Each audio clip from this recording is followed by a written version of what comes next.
سرکار کے اس شہرا آفاق معجزہ معراج النبی صلی اللہ تعالی علیہ وآلہ وسلم کا ظہور ہوا، جو کہ در حقیقت ایک نہیں بلکہ لا تعداد معجزوں کا مجموعہ ہے۔ اس کی تفصیلات کا سلسلہ بہت دراز ہے۔ میں مختصر ٹائم کے اندر سرکار کے اس معجزہ معراج کے بارے میں چند ایک مسائل جو ہیں ان کو پیش کروں گا۔ اللہ تعالی مجھے حق بات عرض کرنے کی توفیق عطا فرمائے۔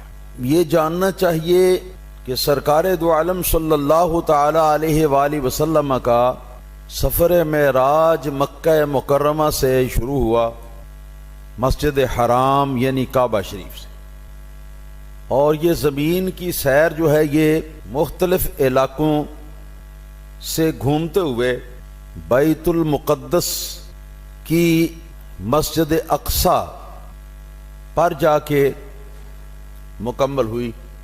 وہاں سے پھر آگے آسمانی معراج شروع ہوئی۔ نبی کریم صلی اللہ تعالی علیہ وسلم فرماتے ہیں، جیسا کہ صحیح مسلم کی حدیث ہے، صحیح حدیث ہے کہ مررت بقبر موسیٰ وہو قائم یصلی فی قبرہ، معراج کی رات میں گزرا حضرت موسیٰ علیہ السلام کی قبر انور سے، تو میں نے اچانک جو نگاہ پڑی تو وہ اپنی قبر کے اندر حالت قیام میں نماز ادا فرما رہے تھے، صلاۃ ادا فرما رہے تھے۔ اور پھر سرکار جس وقت پہنچتے ہیں بیت المقدس کی مسجد اقصی کے دروازے پہ، سرکار فرماتی ہیں کہ وہاں آدم علیہ نبینا علیہ الصلوۃ والسلام سے لے کر حضور تک جتنے نبی اللہ پاک نے پہلے بھیجے تھے وہ سارے نبی آگے موجود تھے، جنہوں نے نبی اکرم صلی اللہ تعالی علیہ وسلم کو مرحبا کہا، استقبال کیا۔ جب سارے نبی موجود تھے تو ان میں یہی موسیٰ علیہ الصلوۃ والسلام بھی موجود تھے۔ اور اس بات کی وضاحت ایک اور حدیث کے اندر بھی آئی ہے کہ وہاں مختلف چیدہ پیغمبروں نے مسجد اقصی کے اندر 1,24,000 انبیاء علیہم السلام کا یا کم و بیش جتنی تعداد اللہ کے نزدیک ہے، اتنی بڑی تعداد کے اندر یہ پاکیزہ اجتماع تھا۔ گویا یہ بین الاقوامی یا انٹرنیشنل معراج مصطفیٰ صلی اللہ تعالی علیہ وسلم کی کانفرنس تھی۔ وہاں جن انبیاء علیہم السلام نے خطبہ دیا ہے، خطاب کیا ہے، ان کے اندر حضرت موسیٰ علیہ السلام کا نام صراحتاً بھی موجود ہے حدیثوں کے اندر۔ اور نبی کریم صلی اللہ تعالی علیہ وسلم جس سواری پر بیٹھ کے گئے، براق، سرکار نے فرمایا کہ یضع حافرہ حیث ینتہی الیہ بصر۔ حضرت مالک بن صعصع رضی اللہ تعالی عنہ کی یہ بیان کردہ حدیث ہے اور صحیح بخاری کی حدیث ہے۔ فرماتے ہیں کہ نبی کریم صلی اللہ علیہ وسلم براق کا تعارف کراتے ہو کہ وہ ایک جانور ہے جو خچر کے مشابہ ہے، فوق الحمار، گدھے سے اس کا قد جو ہے وہ اونچا ہے، ودون البغل، اور خچر سے اس کا قد جو ہے وہ ذرا نیچے ہے۔ وجہہ کا وجہ الآدمی، اس کا چہرہ قدرتوں والے نے بالکل ایسا بنایا ہے جیسے انسان کا چہرہ، اور اس کی سپیڈ یہ تھی، کان یضع حافرہ حیث ینتہی الیہ بصرہ، جہاں اس کی نگاہ پڑتی تھی وہاں اس کا قدم پہنچ، اتنی تیز رفتار سے۔ اس سپیڈ کے ساتھ نبی اکرم صلی اللہ علیہ وسلم جناب موسیٰ علیہ السلام کی قبر کے پاس سے گزرے، اور اتنی سپیڈ تیز ہو تو کوئی چیز نظر تو نہیں آتی۔ یہاں آپ اپنا ہاتھ جو ہے نا وہ ایسے کر کے اپنی آنکھوں کے سامنے سے اس طرح کر کے اس طرح اس سپیڈ کے ساتھ گزار لیں تو آپ کو ہاتھ کے اندر جو تفصیلات ہیں نا یہ آپ کو دکھائی نہیں دیں گی، بلکہ یہ بھی پتہ نہیں چلے گا کہ ہاتھ سامنے سے گزرا ہے یا کیا چیز گزری ہے۔ اس لیے کہ دیکھنے کے لیے یہ ضروری ہے کہ جس چیز کو دیکھنا ہے وہ چاہے 1 سیکنڈ کے لیے ہی صحیح، لیکن وہ دیکھنے والے کی آنکھوں کے سامنے رکے، چاہے 1 سیکنڈ کے لیے، یا اس قدر وہ آہستگی کے ساتھ چلے گی کہ آنکھوں کے سامنے بھی کچھ دیر وہ آ سکے، تو اس کو آدمی کی آنکھ دیکھ سکتی ہے، ورنہ تو نہیں دیکھ سکتی۔ تو جس سواری پر آپ سوار تھے اس سواری کی سپیڈ کے لحاظ سے کچھ دیکھنا کہ راستے میں یہ قبر کے پاس سے گزرے اور دیکھنا یہ محال ہے عادتاً۔ پھر حضرت موسیٰ علیہ السلام قبر شریف کے اندر تھے اور کئی من مٹی کی دیوار اوپر موجود تھی، تو سرکار کا فرمانا رأیت موسیٰ، میں نے موسیٰ علیہ السلام کو دیکھا، یہ بھی ایک حدیث کے اندر ہے، مرر تو بھی ہے اور رأی تو بھی ہے، اور موسیٰ علیہ السلام کی حالت جو ہے اس کو بھی بیان فرما دینا۔ پتہ چلتا ہے کہ پیارے مصطفیٰ صلی اللہ تعالی علیہ وآلہ وسلم کی جو نگاہ نبوت ہے وہ سب کچھ ایسی چیزوں کو دیکھتی ہے، دیکھ سکتی ہے کہ جن چیزوں کو عام حالات کے اندر عام آدمی کے لیے دیکھنا ناممکن ہے۔ فرمایا وہ قائم یصلی فی قبری، وہ کھڑے تھے اپنی نماز، اپنی قبر کے اندر نماز ادا فرما۔ اب حیرت کی بات یہ ہے کہ یہاں وہ نماز پڑھا رہے تھے، آنن فانن یہاں سے گزر کر سرکار بیت المقدس کی مسجد اقصیٰ کے دروازے پر پہنچے، اور جب وہاں پہنچتی ہیں تو حضرت موسیٰ علیہ السلام آگے مرحبا کہنے والی ہے جی جماعت کے اندر بھی موجود ہیں، یہاں نماز پڑھ رہے ہیں، وہاں پر موجود ہیں استقبال کرنے والوں میں۔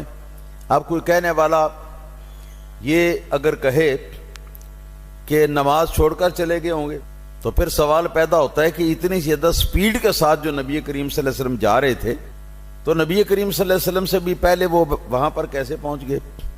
اور پھر نماز اللہ تعالیٰ کی عبادت ہے نا جی، تو اللہ تعالیٰ کی عبادت کو چھوڑ کر وہ کیسے جا سکتے تھے؟ پتہ یہ چلتا ہے، مولوی اشرف علی تھانوی کو بھی یہ لکھنا پڑا اپنی کتاب نشر الطیب کے اندر۔ اس سے پتہ چلتا ہے ایک جسم ایک ہی آن میں متعدد دور دور جگہوں پر موجود بھی ہو سکتا ہے، اور یہ بھی میں عرض کرتا ہوں کہ ہو سکتا ہے کہ ایک جگہ پر وہ جسم کوئی اور کام انجام دے رہا ہو، دوسری جگہ پر وہ کسی اور کام کو انجام دے، اور یہ بات اللہ والوں کے لیے مشکل نہیں، آسان۔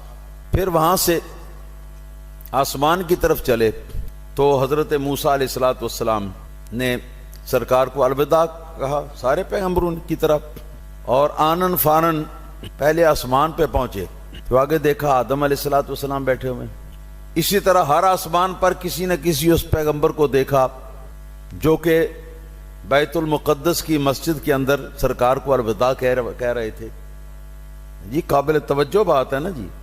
اور چھٹے آسمان پہ حضرت جناب موسیٰ علیہ السلام کو دیکھا، ساتویں آسمان پہ جناب ابراہیم خلیل اللہ علیہ السلام کو دیکھا۔ تو یہ حاضر و ناظر کے دلائل میں سے ایک زبردست دلیل ہے کہ اللہ والے ایک ہی وقت میں اگر چاہیں تو اپنے پروردگار کے اذن سے وہ کئی مختلف اور متعدد مقامات پہ حاضر بھی ہو سکتے ہیں اپنے جسم کے ساتھ، اور ہر جگہ پر علیحدہ کوئی نہ کوئی کام جو ہے وہ بھی کر سکتے ہیں۔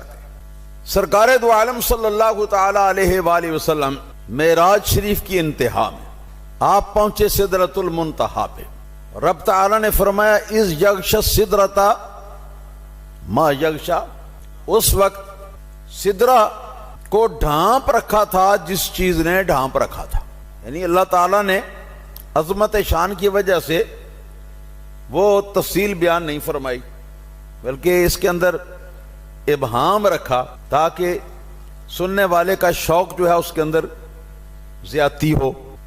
تفسیر نیشہ پوری سے حضرت امام جلال الدین سیوطی رحمۃ اللہ تعالی علیہ اپنی تفسیر در منصور میں نقل فرماتے ہیں ایک حدیث پاک سے، اس یغشی السدرۃ ما یغشی کا مطلب کیا ہے؟ سدرہ کا پتہ ہے، ساتویں آسمان سے اوپر جیسے جیسے ایک آسمان سے دوسرے آسمان کا فاصلہ ہے، اس کے اوپر سدرۃ المنتہا. سدرہ عربی زبان میں کہتے ہیں بیری کے درخت کو. تو سدرہ کے مطابق نبی کریم صلی اللہ علیہ وسلم فرماتے ہیں کہ وہاں ایک درخت ہے بیر کا، اور وہ اتنا بڑا درخت ہے، اتنا بڑا درخت ہے، اتنا بڑا درخت ہے کہ اس کی جڑیں 7ویں آسمان کے اوپر تک پہنچ رہی ہیں، اور اس کی شاخیں بلندی میں بھی بہت دور تک، اور سائیڈوں میں ایسے سمجھیں کہ مشرق سے لے کر مغرب تک، شمال سے لے کر جنوب تک ساری کائنات کا جو یہ ایریا ہے وہاں پر، وہ سارا جو ہے اس کے پتوں اس کی شاخوں نے گھیرا ہوا. اور جس حدیث پاک کا میں ذکر کرنے لگا تھا وہ یہ ہے جی، استأذنت الملائکۃ الرب تبارک و تعالی فی زیارت النبی صلی اللہ تعالی علیہ وآلہ وسلم فأذن لهم. فرشتوں نے اللہ تعالی سے اجازت مانگی کہ مولا ہم نبی کریم صلی اللہ تعالی علیہ وآلہ وسلم پیغمبر آخر الزمان کی زیارت کرنا چاہتے ہیں اس رات، جو مہمان شب اسرا بن کے تشریف لا رہے ہیں، تو ہمیں اس زیارت کا اذن دو. تو رب تعالیٰ نے ان کو اذن دیا. فغاشیت السدرہ، تو یہ ملائکہ جو ہیں اللہ تعالیٰ کے فرشتے، یہ اس بیر کے درخت کے اوپر جو مشرق سے مغرب تک پھیلا ہوا تھا، اس کے اوپر یہ فرشتے جو ہیں یہ آ کے تو بیٹھ گئے. اور ایک حدیث پاک کے اندر میں نے پڑھا ہے سدرۃ المنتہا کے ہر پتے کے اوپر اللہ تعالیٰ کا ایک ایک فرشتہ تھا. اور فرشتے کا کوئی وزن تو نہیں ہوتا نا، اپنی اصلی حالت میں ہوتا. مت کوئی یہ کہے کہ پتے کے اوپر کس طرح وزن پڑ سکتا ہے، وہ پتا تو پھر گر جائے نیچے یا پھٹ جائے، نہ ایسا نہیں.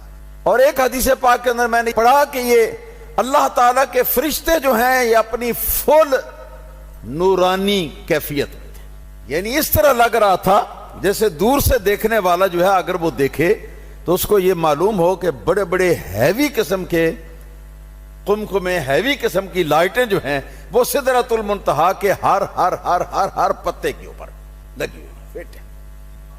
تو جس وقت سرکار دو عالم صلی اللہ تعالی علیہ وسلم کا وہاں سے گزر ہوا تو ان سارے فرشتوں نے سرکار کی زیارت بھی کی اور نبی کریم صلی اللہ تعالی علیہ وسلم پہ صلاۃ و سلام بھی پڑھا. اس کے بعد سرکار پہنچتے ہیں سدرۃ المنتہا سے آگے. سدرہ بیری کو کہتے ہیں، منتہا کا معنی ہے انتہا کی جگہ، تو اس کو سدرۃ المنتہا اس لیے کہتے ہیں کہ عالم امکان، یہ جہان شہادت جو ہے، یہ سارے کا سارا جو ہے نا یہ اس بیر کے درخت تک ہے، اس سے آگے اس جہان کی کوئی چیز نہیں.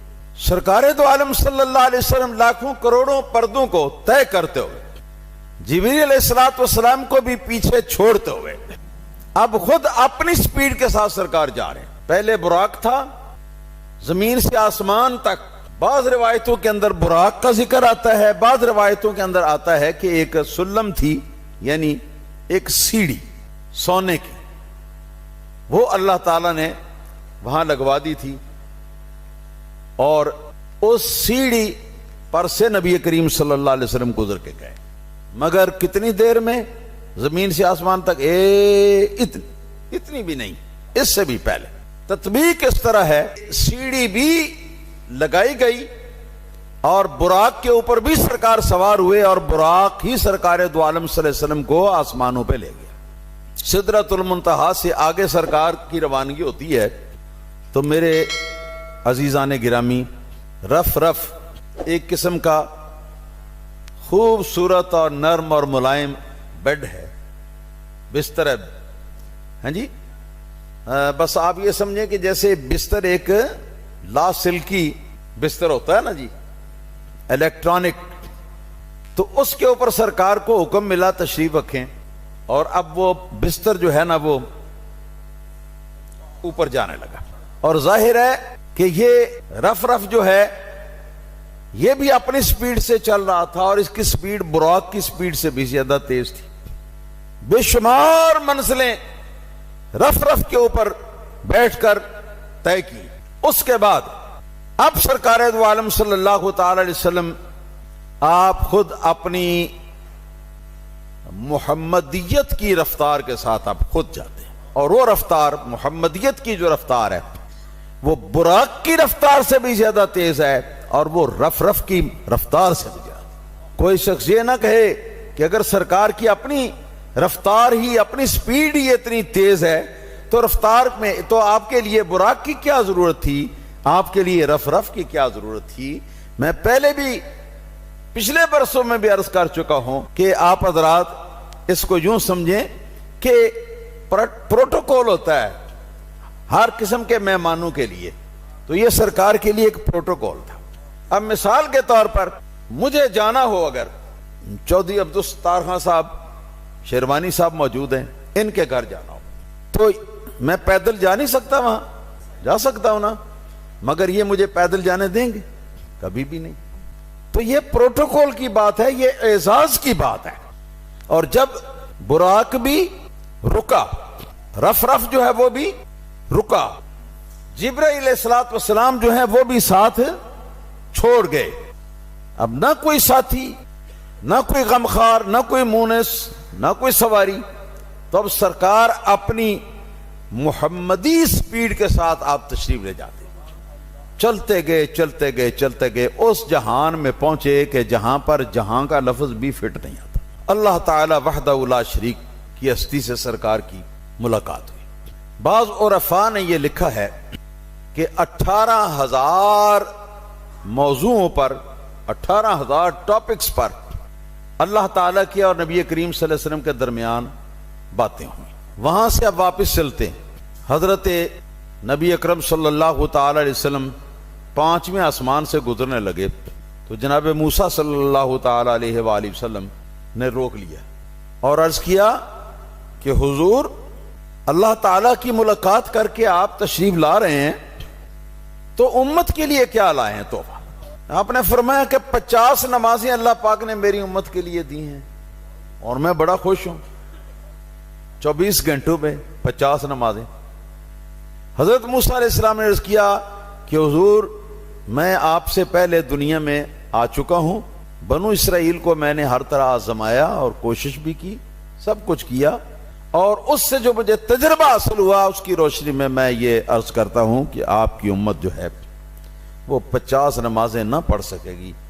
فرجع الی ربک فاسألہ التخفیف، اپنے رب کی پاس پھر جائیے اور تخفیف کا سوال کیجیے کہ مولا رعایت فرما۔ سرکار پھر واپس تشریف لے گئے، رب تعالیٰ کی بارگاہ میں عرض کیا۔ جب مواجہہ میں پہنچے تو عرض کیا کہ مولا، میری امت 50 نمازیں پڑھنے کی طاقت نہیں رکھتی، فخفف عن امتی، میری امت کے ساتھ کچھ رعایت، کچھ کم کر دی۔ اللہ تعالیٰ نے فرمایا کہ اچھا جاؤ، 5 میں نے کم کر دی۔ سرکار واپس تشریف لائے، موسیٰ علیہ السلام نے پھر روک لیا اور وہی بات کہی۔ سرکار پھر تشریف لے گئے اور عرض کیا اپنی سپیڈ سے۔ اب یہاں کسی سواری کا ذکر نہیں ہے کسی حدیث میں، تو وہاں پھر وہی بات عرض کی کہ مولا، میری امت اتنی نمازیں بھی نہیں پڑھ سکتی، 45 بھی، تو اور تخفیف فرمائیے۔ اللہ تعالیٰ نے 5 اور کم کر دی۔ پھر موسیٰ علیہ السلام کے پاس سے گزرنے لگے تو آپ نے پھر روک لیا، پھر وہی بات کہی۔ سرکار نے پھر اللہ تعالیٰ کی بارگاہ میں حاضری دی اور حاضری دے کر تخفیف طلب کی، اور اس طرح ہر پھیرے میں 5 نمازیں جو ہیں وہ معاف ہوتی ہیں، اور آخری بار میں جب کہ صرف 5 باقی رہ گئی تھی، سرکار جب واپس تشریف لائے نا تو حضرت موسیٰ علیہ السلام نے عرض کیا کہ حضور، میرا تجربہ ہے کہ یہ لوگ 5 بھی نہیں پڑھ سکتے، تو اپنے رب کی بارگاہ میں ایک بار پھر چکر لگائیے اور رعایت طلب کی۔ تو آپ نے ارشاد فرمایا کہ نہیں اے موسیٰ علیہ السلام، میں 9-10 مرتبہ اپنے رب کی بارگاہ میں حاضر ہوا اور میں نے تخفیف کی طلب کی، اور میرے مولا تعالیٰ نے ہر بار میری اس خواہش کی، میری اس آرزو کی لاج رکھی، اور 5 نمازیں اللہ تعالیٰ معاف کرتا رہا۔ اب تو رہ ہی 5 گئی ہیں، تو اب میں کیا تخفیف مانگوں اللہ تعالیٰ سے؟ مطلب یہ بنتا ہے کہ کیا یہ 5 بھی جاتی رہیں، ختم ہو جائیں اس پھیرے میں؟ تو امت کے لیے پھر تحفہ کیا لے کے جا رہا ہوں؟ بات سمجھ گئے آپ کے نہیں؟ یہ ہوا۔ اب یہاں پر یہ سوال ہے، حضرت موسیٰ علیہ السلام کو اتنی حضور کی امت کے ساتھ ہمدردی یہ کس وجہ سے تھی؟ اور کسی پیغمبر نے تو اس ہمدردی کا اظہار نہیں کیا، کسی فرشتے نے نہیں کیا، ان کو یہ کیوں تھی؟ عرفاء یہ ارشاد فرماتی ہیں، اللہ والے یہ ارشاد فرماتے ہیں جن کے دلوں کے اندر دروازے ہیں جی علم لدنی کے اللہ پاک نے کھلے، آتیناہ من لدنا علما کے تحت، وہ فرماتے ہیں اصل بات نہ نمازیں کم کرانے کی تھی، نہ حضور کی امت کے ساتھ ہمدردی کی تھی، اصل بات کچھ اور تھی۔ موسیٰ علیہ السلام نے عرض کیا تھا اللہ تعالیٰ کی بارگاہ میں، ربی ارنی انظر الیک، کہ مولا مجھے اپنا دیدار تو کرا دیجئے، میں آپ کی طرف دیکھنا چاہتا ہوں، آپ کی زیارت کرنا چاہتا ہوں۔ قرآن پاک کے اندر ہے، اللہ تعالیٰ نے فرمایا کہ لن ترانی یا موسیٰ، اے موسیٰ علیہ السلام تم ہرگز مجھے نہیں دیکھ سکتے۔ آگے پھر پہاڑ کے اوپر یہ صرف سمجھانے کے لیے، تجربہ کرانے کے لیے اللہ پاک نے ایک صفاتی جلوہ ڈالا، وہ پہاڑ جو ہے وہ جل کے تو راکھ ہو گیا، سرما بن گیا۔ حضرت موسیٰ علیہ السلام جو ہے خر موسیٰ صاعق، موسیٰ علیہ السلام بے ہوش ہو کر زمین پر گر گئے، اس کو دیکھ نہ سکے، برداشت نہ کر سکے۔ تو ان کے دل میں یہ ایک کسک تھی، میں اتنا عمر رسیدہ بھی تھا، اللہ تعالیٰ کی بارگاہ میں نے یہ سوال کیا تھا دیدار کا، اللہ تعالیٰ نے مجھے فرمایا کہ تو مجھے ہرگز نہیں دیکھ سکتا، پھر صفاتی جلوہ دکھایا تو میں بے ہوش ہو گیا۔ اور یہ جوان مجھ سے کم عمر، میرے بعد آنے والا ایک لڑکا، یہ ایسا ہے کہ اللہ تعالیٰ وحدہ لا شریک کے بارگاہ میں گیا اور اپنی آنکھوں کے ساتھ اللہ تعالیٰ کا دیدار بھی کر کے تو واپس تشریف لایا۔ اگر اللہ تعالیٰ کا دیدار کرنا مجھے نصیب نہیں ہوا تو کم سے کم اپنے دل کو تسلی دینے کے لیے ان آنکھوں کو تو میں نے دیکھ لیا ہے کہ جن آنکھوں نے اللہ تعالیٰ کا دیدار کیا۔ اور بار بار واپس بھیجنے کا مقصد یہ تھا کہ سرکار کی آنکھوں میں جو انوار اور جو کیفیات اللہ تعالیٰ کی زیارت کے بعد وارد ہوئے، ان کی ایک مرتبہ زیارت کرنے کے بعد پھر ان کا دل چاہتا کہ ایک بار پھر یہ زیارت کر کے آئیں تاکہ نئے انوار اور تجلیات اللہ تعالیٰ کے دیدار کے لے کر آئیں، اور ہر بار میں ان کی زیارت کروں۔ اس لیے وہ تو ابھی بھی بس نہیں کر رہے تھے، کہہ رہے تھے کہ حضور آپ پھر جائیں۔ اصل معاملہ یہ تھا کہ نئے انوار و تجلیات جو آنکھوں کے اوپر وارد ہوں گے تو ان کو لے کر سرکار آئیں گے۔ کبھی آپ نے کوئی خوبصورت چیز اگر دیکھی ہو تو آنکھیں جو ہیں وہ بھی خوش ہو جاتی ہیں، آنکھوں کے اندر بھی ایک تاثیر پیدا ہو جاتی ہے۔ تو اللہ تعالیٰ کا ہی تو دیدار تھا۔ اور میاں محمد بخش صاحب نے شاید اس کا ترجمہ کرتے ہوئے یہ کہا ہے، جنی اکھیں دل بر ڈیٹھا او اکھیں تک لئیاں تو ملیوں تا ساجن ملیا ہن آسان لگ پئیاں۔ یہاں پر ایک گمسان کا مسئلہ ہے کہ اللہ تعالیٰ کو نبی کریم صلی اللہ علیہ وسلم نے دیکھا بھی یا نہیں، اللہ کی زیارت سے بھی سرکار مشرف ہوئے یا نہیں ہوئے۔ تو بہت سارے لوگ ہیں جو یہ کہتے ہیں کہ نہیں یہ ممکن ہی نہیں، ہو ہی نہیں سکتا۔ اس سلسلے میں بڑے اختصار کے ساتھ عرض کروں گا۔ نمبر ایک تو یہ حدیث ہے معجم اوسط طبرانی کی، سند اس کی صحیح ہے، کوئی راوی کمزور نہیں۔ حضرت عبداللہ بن عباس رضی اللہ تعالیٰ عنہما سرکار کے صحابی بھی ہیں، سرکار کے کزن بھی ہیں۔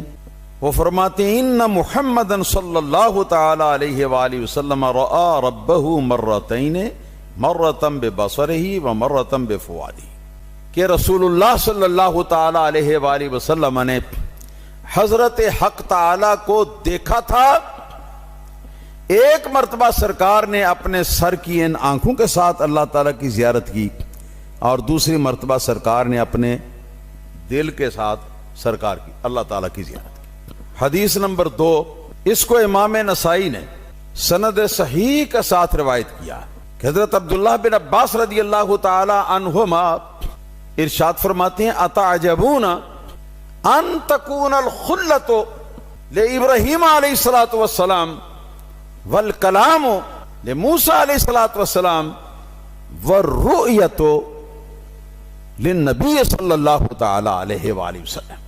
فرماتے ہیں کیا تم تعجب کرو گے کہ خلت دلی جرانہ حضرت ابراہیم علیہ الصلوۃ والسلام کو حاصل ہوا؟ تم تعجب کرو گے اس پر؟ رب تعالیٰ کے ساتھ ہم کلامی کا شرف موسیٰ علیہ السلام کو حاصل ہوا، تم تعجب کر سکتی ہو اس بات پر؟ قرآن کے اندر اس کا ذکر آیا ہے دونوں باتوں کا۔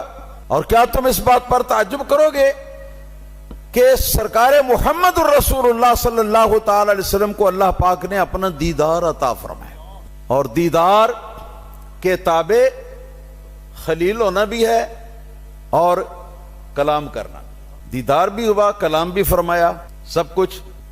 یہ حدیث بھی سیدنا عبداللہ بن عباس رضی اللہ تعالیٰ عنہ کی۔ تیسری حدیث سیدنا انس بن مالک رضی اللہ تعالیٰ عنہ سرکار کے خادم اور صحابی کی ہے، جن کا تذکرہ اکثر میں کرتا رہتا ہوں۔ اے کاش کہ اللہ تعالیٰ قیامت کے دن سیدنا انس رضی اللہ تعالیٰ عنہ کے ان کے جوتے اٹھانے والوں میں ہمیں کر دے۔ ان سے امام محدث ابن خزیمہ نے معتبر اور قوی سند کے ساتھ روایت کیا کہ وہ فرماتے ہیں رآ محمد ربہ جل جلالہ وصلی اللہ تعالی علیہ وسلم۔ سیدنا انس رضی اللہ تعالی عنہ نے ارشاد فرمایا کہ جناب محمد اکرم صلی اللہ تعالی علیہ وسلم نے اپنے رب کو دیکھا، رب کا دیدار کیا۔ 3 حدیثیں ہو گئی، اور چوتھی حدیث جو ہے صحیح مسلم کے اندر اور حدیث کی بہت ساری کتابوں کے اندر حضرت ابو ذر غفاری کی ہے۔ سیدنا ابو ذر غفاری رضی اللہ تعالیٰ عنہ جو ہیں وہ فرماتے ہیں کہ میں نے رسول اللہ صلی اللہ علیہ وسلم سے یہ سوال کیا کہ یا رسول اللہ صلی اللہ تعالی علیہ وسلم حل رأیت ربک، کہ حضور کیا آپ نے اپنے رب کو بھی کبھی دیکھا ہے؟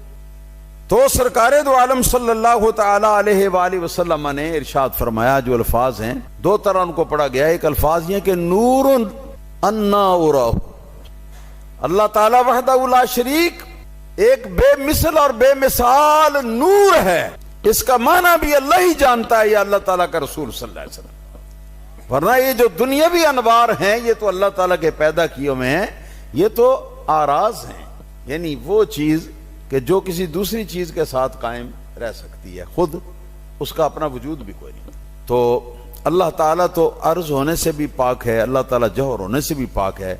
اب وہ نور ہے، قرآن نے بھی فرمایا کہ وہ نور ہے، تو اس کا نور ہونا جو ہے اس کے معنی یہ نہیں جو ہم جانتے ہیں، اس کے معنی وہی ہیں جن کو اللہ تعالیٰ جانتا ہے، اللہ تعالیٰ کا رسول جانتا ہے صلی اللہ علیہ وسلم، لیکن اتنا ہم ضرور کہیں گے کہ وہ ایسا نور ہے کہ جیسا اس کی شان کے لائق، بس اس سے زیادہ ہم نہ کہیں گے۔ تو فرمایا نورن، وہ اللہ نور ہے، انا اراہو، میں جہاں بھی اس کو دیکھوں۔ انا جو ہے اس کا معنی ہے میں، حروف استفہام میں سے بھی ہے یہ، میں کہاں بھی اس کو دیکھوں، یعنی میں کہاں بھی اگر ہوں دیکھنے کے وقت تو میں دیکھتا ہوں۔ اور اللہ تعالیٰ وحدہ لا شریک جو ہے وہ نور ہے، ایک معنی تو اس کا یہ ہے۔ دوسرا معنی اس کا یہ ہے کہ نور انی اراہ، کہ وہ تو نور ہے اور بے شک میں نے اللہ تعالیٰ کو دیکھا نہیں، یہ نہیں فرمایا انی رأیتہ، میں نے اس کو دیکھا پاسٹ ٹینس کے ذریعے، ماضی کے صیغے سے نہیں فرمایا، بلکہ فرمایا نور انی اراہ، وہ تو نور ہے، میں اس کو دیکھتا ہی رہتا ہوں، میں اس کو دیکھا کرتا ہوں۔ یہ فعل مضارع ہے، جانتے ہو نا، فعل مضارع کے اندر زمانہ حال بھی ہوتا ہے اور زمانہ مستقبل بھی ہوتا ہے۔ وہ نور ہے، میں تو اس کو دیکھتا ہی رہتا ہوں۔ اب میرے دوستو یہ 4 حدیثیں ہیں صراحتاً ان کے اندر آ گیا ہے، اور چاروں حدیثیں صحیح کے درجے کی۔ لہذا جو باتیں ہمارے مخالفین پیش کرتے ہیں وہ صراحتاً نبی کریم صلی اللہ علیہ وسلم کے اس فرمان عالی شان کے سامنے وہ ہیچ ہیں. ان کا یا تو وہ مفہوم نہیں ہے، وہ مفہوم لیتی ہیں، اور یا پھر یہ کہ ان کے اندر وہ وزن نہیں ہے جو وزن وہ بنانا چاہتی ہیں. سرکار محمد مصطفیٰ صلی اللہ علیہ وسلم کے فرمان کے سامنے کس چیز کا وزن ہو سکتا؟ اسی لیے سیدنا امام احمد بن حنبل رضی اللہ تعالیٰ عنہ سے تفسیر روح المعانی کے اندر امام سیدی محمود آلوسی رحمۃ اللہ علیہ نے نقل کیا کہ آپ سے کسی شخص نے یہ پوچھا کہ آپ کہتے ہیں کہ اللہ محمد رسول اللہ صلی اللہ علیہ وسلم نے اپنے رب کو دیکھا ہے، تو بتا سکتے ہیں کہ کیسے دیکھا ہے؟ تو آپ نے فرمایا اور رؤیت حق والکیف مجہول والسوال عنہا بدعۃ.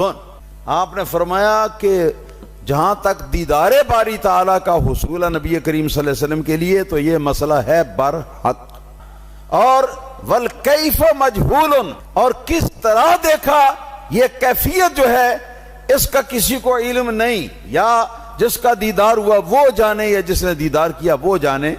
میں تجھے کیسے بتاؤں؟ میں نے تو نہیں دیکھا، میں کیسے بتاؤں؟ اور فرمایا والسؤال عنہا بدعۃ، اور جو شخص کیفیت کے بارے میں سوال پوچھتا ہے وہ بدعتی اور بد مذہب ہے. ایک شخص نے آپ سے یہ سوال کیا کہ اے امام، آپ برملا یہ فرماتے ہیں کہ محمد صلی اللہ تعالی علیہ وسلم نے اپنے رب کو دیکھا ہے، ذرا یہ تو فرمائیے کہ بی بی عائشہ صدیقہ ام المومنین رضی اللہ تعالی عنہا فرماتی ہیں کہ اللہ تعالیٰ کو حضور نے نہیں دیکھا. وہ فرماتی ہیں کہ اللہ تعالیٰ کو سرکار نے نہیں دیکھا. تو آپ کیا کہیں گے؟ اس کا جواب کیا دیں گے؟ آپ نے فرمایا میں اس کے جواب کے اندر حضرت ام المومنین عائشہ صدیقہ پیاری امی جان کے شوہر محترم کا فرمان پیش کروں گا کہ آپ سے جب پوچھا گیا کہ حضور آپ نے اپنے رب کو دیکھا ہے تو آپ نے فرمایا کہ نعم انی اراہ، ہاں میں تو اس کو دیکھتا رہتا ہوں. اب بتاؤ کہ حضرت بی بی عائشہ صدیقہ کا قول زیادہ وزنی ہے یا محمد الرسول اللہ صلی اللہ علیہ وسلم کا فرمان زیادہ وزنی؟ زیادہ سے زیادہ یہ کہہ سکتے ہو کہ حضرت بی بی عائشہ صدیقہ رضی اللہ تعالی عنہا کو اس مسئلے کا پتہ نہیں چل سکا. اور ہر کوئی جو ہے وہ ہر مسئلے کا عالم تھوڑی ہوتا ہے. اس زمانے میں نبی پاک صلی اللہ علیہ وسلم کی حدیثیں بہت زیادہ پھیلی بھی ابھی نہیں تھی. تو بات سمجھ گئے؟ تو عائشہ صدیقہ کا فرمان پیش کرتے ہو، میں ان کے شوہر محترم کا فرمان پیش کرتا ہوں، اور یقین کرتا ہوں کہ ان قول زوجہا صلی اللہ تعالی علیہ وآلہ وسلم رضی اللہ تعالی عنہا ارجح من قول عائشہ. بی بی عائشہ صدیقہ رضی اللہ تعالی عنہا سے سرکار کا قول زیادہ وزنی ہے، سرکار کا فرمان زیادہ قابل اعتبار.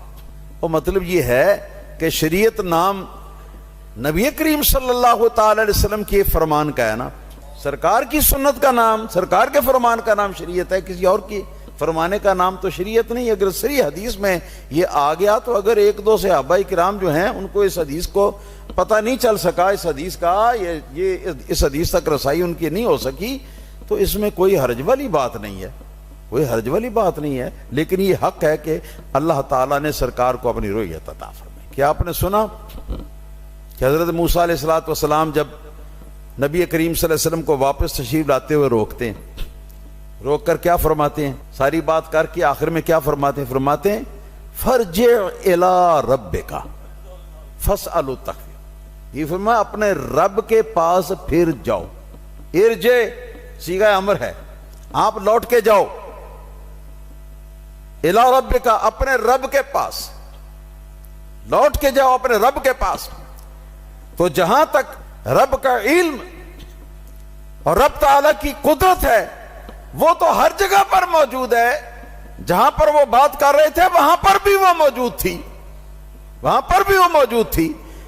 تو اللہ تعالیٰ کی طرف لوٹ کے جانے کا کیا مطلب؟ مطلب یہ ہے کہ قدرت اور علم اور تصرف تو ہر جگہ پر موجود ہے، مگر اللہ تعالیٰ کی ذات تو ہر جگہ موجود نہیں. تو اس لیے جہاں تم نے اپنے رب کا پہلے دیدار حضور آپ نے کیا وہیں پہ لوٹ کے جاؤ. اس سے بھی پتہ چلتا ہے کہ یہ کلمہ حضرت موسیٰ علیہ السلام نے 10 بار نبی کریم صلی اللہ علیہ وسلم کو فرمایا ارجع الی ربک، اپنے رب کے پاس لوٹ کے جاؤ. تو پھر اس سے بھی پتہ چلتا ہے کہ اللہ تعالیٰ کے ساتھ دیدار بھی ہوا تھا، ہم کلامی بھی ہوئی تھی اور بے تکلفی تھے اس میں. اور دوسری بات میں یہ عرض کروں گا، امام اسماعیل حقی رحمۃ اللہ علیہ نے اپنی تفسیر روح البیان میں سارے دلیلیں اور سوالات اعتراضات کے جواب دینے کے بعد آخر میں ایک بات فرمائی ہے.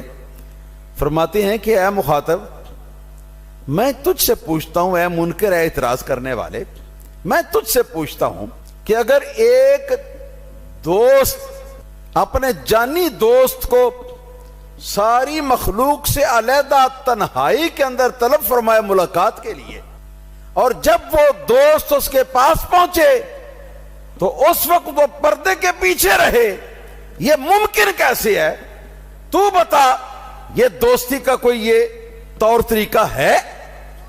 فرماتے ہیں اگر کچھ بھی دلیل نہ ہو، صرف اتنی بات ہو کہ اللہ تعالیٰ نے نبی پاک صلی اللہ علیہ وسلم کو بستر سے اٹھوا کر تو لامکان پر بلوایا اور اپنے ساتھ ملاقات کے لیے بلوایا، تو یہ بات محال سمجھتے ہیں. اللہ تعالیٰ کے اخلاق سے یہ بات محال سمجھتے ہیں کہ وہ اپنے حبیب صلی اللہ علیہ وسلم کو اپنا چہرہ بھی نہ دکھا. اس لیے امام احمد بن حنبل رضی اللہ تعالیٰ عنہ سے جب کوئی پوچھتا دوران درس حدیث کے دوران پوچھتا کہ کیا محمد صلی اللہ تعالی علیہ وسلم نے اپنے رب کو دیکھا ہے، تو آپ کیا فرماتے نعم رآہ رآہ رآہ رآہ رآہ رآہ رآہ رآہ رآہ رآہ حتی انقطع نفس. جب کو پوچھتا کہ بتائیے کیا محمد صلی اللہ علیہ وسلم نے اپنے رب کو دیکھا ہے، تو آپ فرماتے ہیں کہ ہاں دیکھا ہے دیکھا ہے دیکھا ہے دیکھا ہے دیکھا ہے دیکھا ہے. اتنی بار تک فرماتے رہتے کہ جب تک آپ کا سانس ساتھ دیتا، اور آخر میں سانس جب ختم ہو جاتا، سانس رک جاتا، تو پھر آپ بند کرتے. تو یہ کوئی ایسی باتیں نہیں ہیں جن کے اوپر جاہلانہ اعتراضات کیے جائیں.